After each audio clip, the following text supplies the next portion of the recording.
प्रगति और उत्थान का, जीवन के हर पहलू में श्रमदान करे इंसान यहाँ।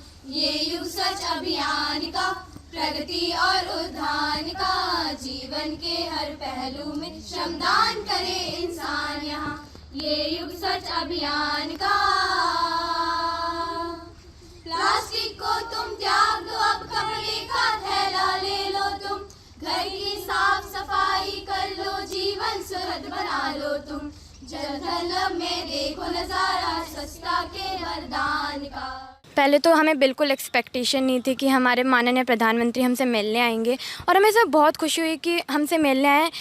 तो उन्होंने हमें बहुत कुछ बहुत फ्रेंडली हमसे बात करी। उन्होंने हमें स्वच्छता के बारे में बताया कि हम कैसे स्वस्थ रख सकते हैं। वो इतने बड़े हैं बट उन्होंने श्रमदान करने में बिल्कुल शर्म नहीं करी।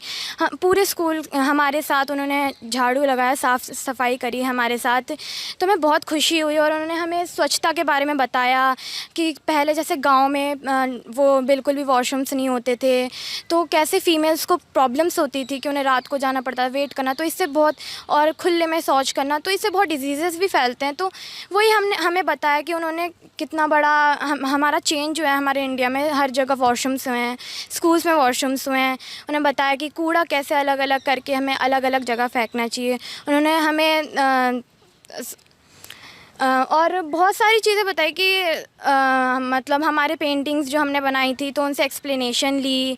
बहुत फ्रेंडली बात करी उन्होंने हमसे, हर चीज़ के बारे में पूछा। और सुकन्या समृद्धि योजना के बारे में भी उन्होंने सब कुछ बताया कि कैसे स्टार्टिंग होती है। और मतलब जैसे ही पैदा होते हैं और 14 साल तक हम उसमें पैसे जमा कर सकते हैं। और हमारी फ्यूचर स्टडीज़ के लिए 18+ जब हम हो जाएंगे तो हम उससे पैसे ले भी सकते हैं। मतलब फाइनेंशियली प्रॉब्लम अगर है हमें, मैरिज के लिए हम सपोर्ट ले सकते हैं। और उन्होंने हमें बताया कि स्वस्थ रहने के लिए योगा, वो ये सब भी उन्होंने बताया। और हमने कुछ योगासन करके भी दिखाए। उन्होंने बहुत फ्रेंडली बात करी थी। सर, हमने पीएम सर ने हमें बताया कि आगे स्वच्छ रहना है, और हम स्वच्छ रहेंगे तो हम स्वस्थ रहेंगे। और गांव के बारे में बताया कि गांव में जब शौचालय नहीं था तो माता और बहनों को बहुत ज़्यादा प्रॉब्लम होती थी, क्योंकि उन्हें तकलीफ़ होती थी बाहर जाने में। और हमने पेंटिंग्स, हमारे सर ने हमसे पेंटिंग्स के बारे में पूछा कि क्या है, और हमें अलग अलग डस्टबिन में कूड़ा डालना चाहिए क्योंकि वो खाद बनेगी। ताकि ब्लू में हमें सूखा कूड़ा डालना चाहिए, ग्रीन में हमें गीला कूड़ा डालना चाहिए।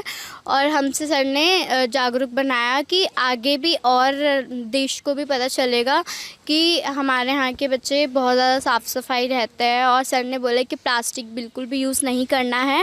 और हमारे साथ सर ने साफ़ सफाई करवाई साथ मिलके, हमें बहुत अच्छा लगा। पहले तो हमें एक्सपेक्ट नहीं था कि हमसे सर मिलेंगे, और हमें इतना अच्छा लगा कि वो हमारे घर के बड़े मिल रहे हैं।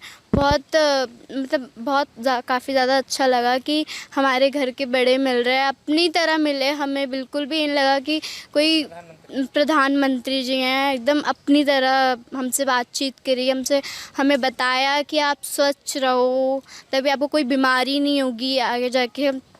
और सबको बताया कि हर जगह जहाँ भी अगर कोई दादा दादी कोई कचरा फेंक रहा है तो उन्हें भी बताओ कि आपको डस्टबिन में डालना है, ऐसे मत फेंको, ताकि अगर हम ऐसे फेंकेंगे तो हमारी बीमारियाँ अंदर आएंगी। ऐसे सर ने बताया। पहले तो हमको विश्वास नहीं हुआ कि प्रधानमंत्री जी हमारे स्कूल में आए।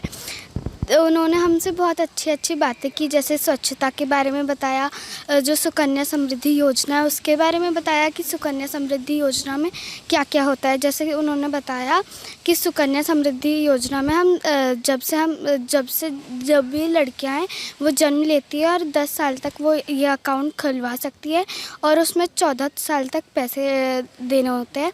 फिर 18 साल के बाद जब भी आपको पैसों की ज़रूरत होती है आपकी एजुकेशन में और आपकी मैरिज में, तो वो हमको बेनिफिट करती है। उन्होंने ये बताया था कि जब गांव में शौचालय नहीं होते थे तो फिर माताओं बहनों को बहुत ज़्यादा प्रॉब्लम्स होती थी, तो उन्होंने इसीलिए हर घर शौचालय का प्रोग्राम चलाया। उन्होंने बहुत सारी चीज़ें बताई कि हमको स्वच्छता को खाली एक दिन नहीं अपनाना, उसको अपनी आदत बनानी है, और स्वच्छता हर जगह मेंटेन करके रखनी है।